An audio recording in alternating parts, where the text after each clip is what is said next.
Hey y'all, I'm going to talk to you about my late husband. I am a 62-year-old widower, but my husband has been dead for 33 years, over half my life.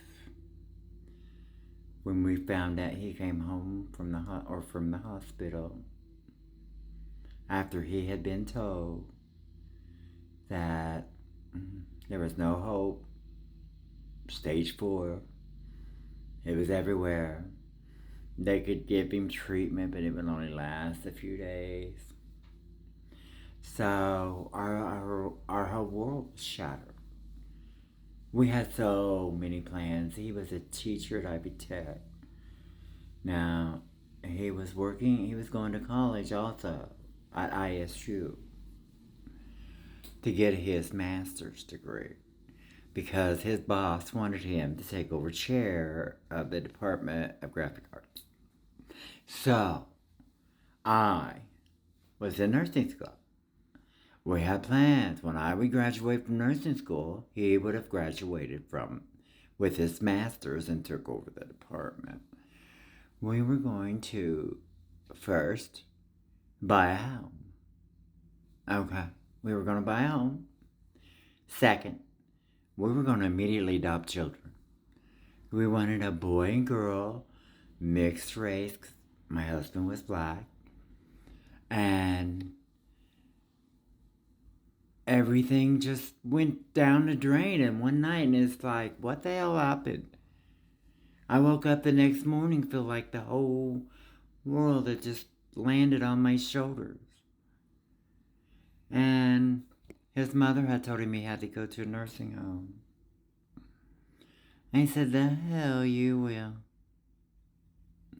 I said, you are my husband, you are my man. And I'm not letting you go to the hospital. And I didn't. I took care of him right there.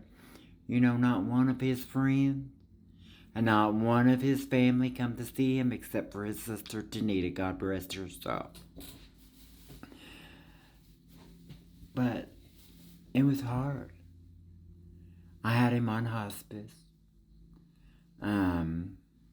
He didn't want anything. He just wanted to die, and that made me so mad. I was mad. This was the man that I wanted to spend the rest of my life with, and he was giving up. How could he give up? Did he not love me like I loved him? And then he explained to me. He said, honey, listen, the doctor said, yeah, he could give me another 3 months. But he said, in 3 months, I gotta go too. I'm not putting you through that. I'm not gonna put you through that. It's inevitable. I'm gonna die. I have to accept it. And he did. Now, I had 2 weeks vacation, so I took off 2 weeks. The first 2 weeks he was on hospice. He lasted 3 weeks.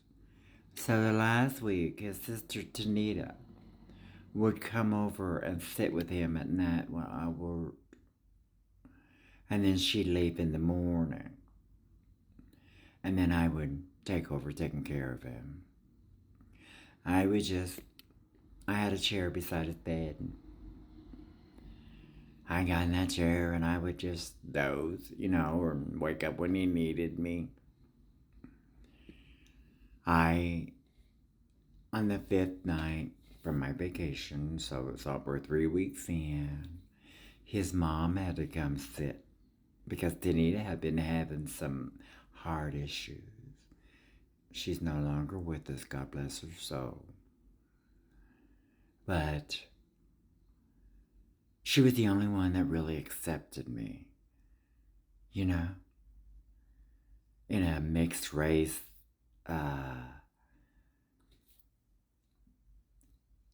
odd relationship. I loved her brother and she knew it. I would have gave anything for that man to live.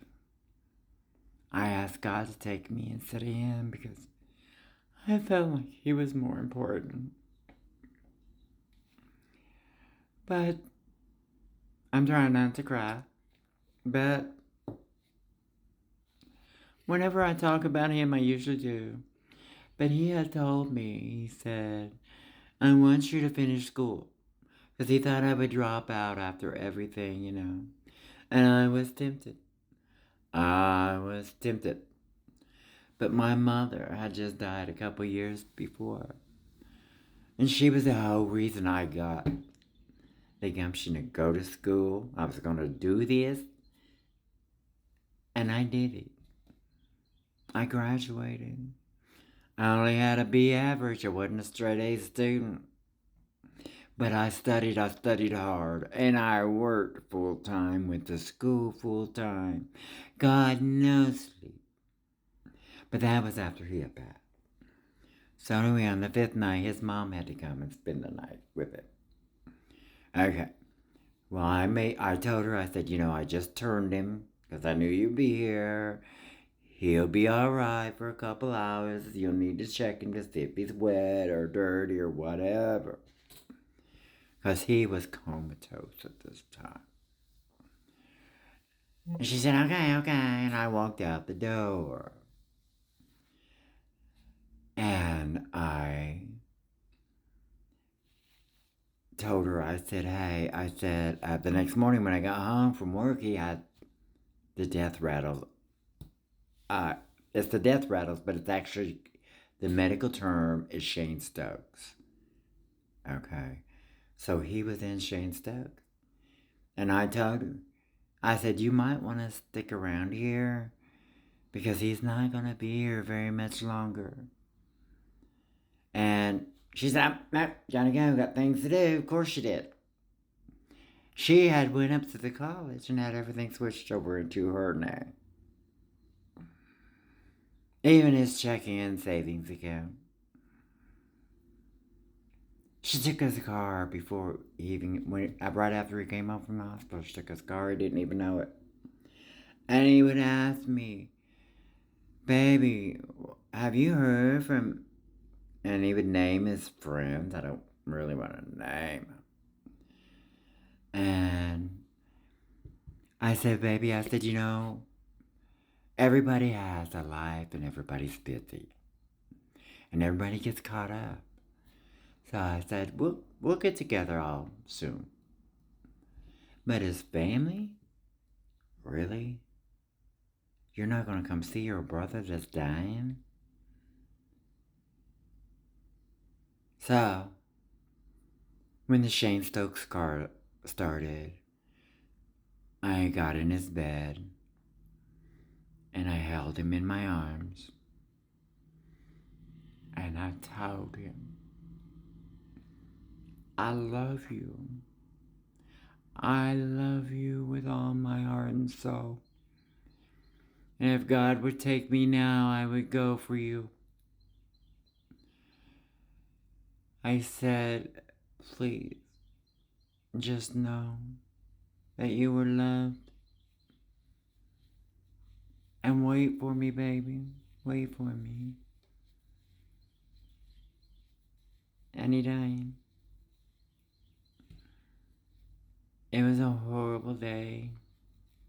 Horrible. More to come later. Hey, y'all. Keep your minds open. Your heart full of love. And hey, be kind. You never know what anybody's going through, They might have a smile on their face and crumbling inside. In there. Bye, y'all.